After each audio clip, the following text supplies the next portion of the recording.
Hello, beautiful people. Happy Tuesday, happy Mars Day, and happy final day of May. Can you believe this month is already over? Seriously, where has the time gone? And some pretty notable people are celebrating their birthdays today. Quite a few, actually. Colin Farrell, Clint Eastwood, Brooke Shields, Leah Thompson, Farrah Abraham, if you're a fan of Teen Mom. Quite a few notable Geminis celebrating their solar returns.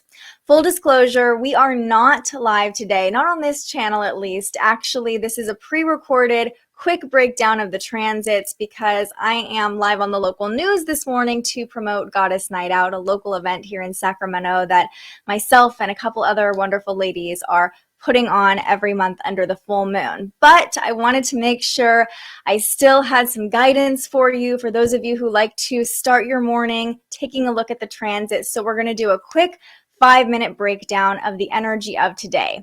Here we go. So I will pull up my chart so you can see the main transit we're talking about today, a tense 90-degree square between Mars and Lilith. And because of this square and just the energy of the day in general, burnout is something to be aware of. It could feel like there's this buzz in the air with all the Gemini energy, both the sun and moon in Gemini, making us more social, making us want to be more outgoing and talkative. Maybe we've filled our agenda up to the max with social engagements.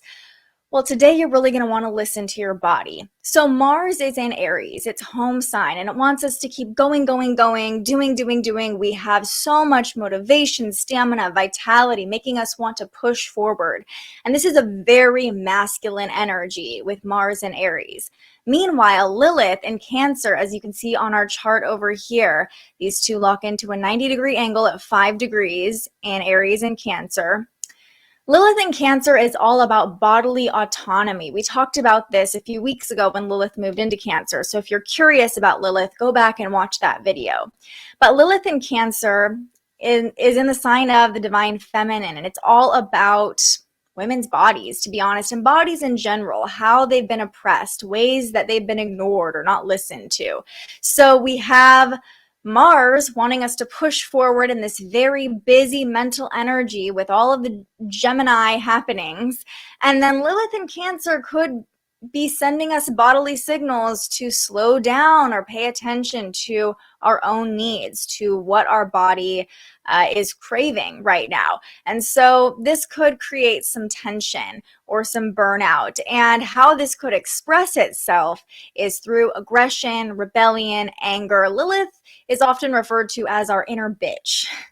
Not necessarily the nicest energy to work with. And as we know, Mars in Aries is extremely aggressive. So when these two energies clash with each other, outbursts, aggression, bitchiness, anger, all of that is possible. And the best way to avoid it is just going to be to listen to your own body today.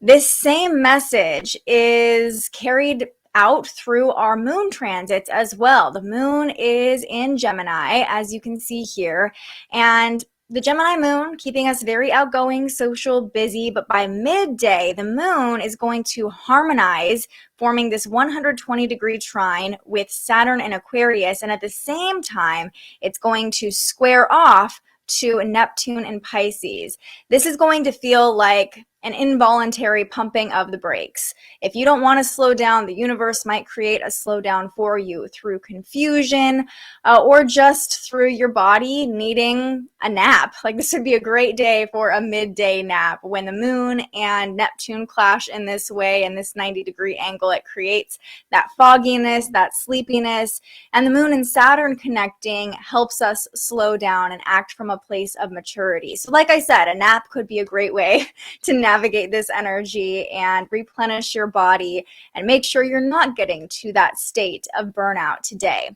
Later tonight, the moon connects in this uncomfortable angle to Pluto and Capricorn, the last connection it makes. And this is just showing us what adjustments we still need to make before we can fully release and continue our transformation later in the week. So we're not really aligned with the energy of transformation today, but it could come into our awareness, okay, this is still what we need to work with. This is still what we need to release, let go of, or what's being transformed for us.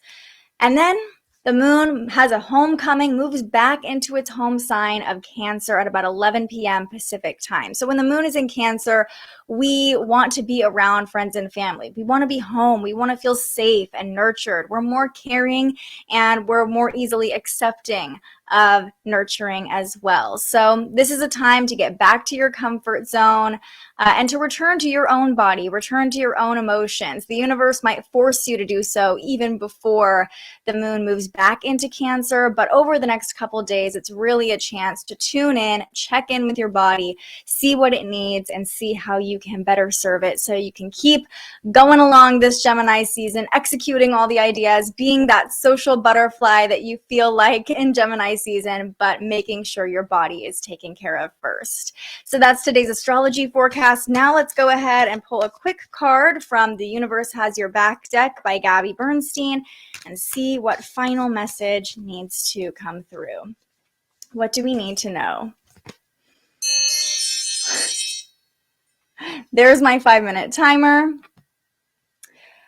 I do whatever it takes to get closer to consciousness.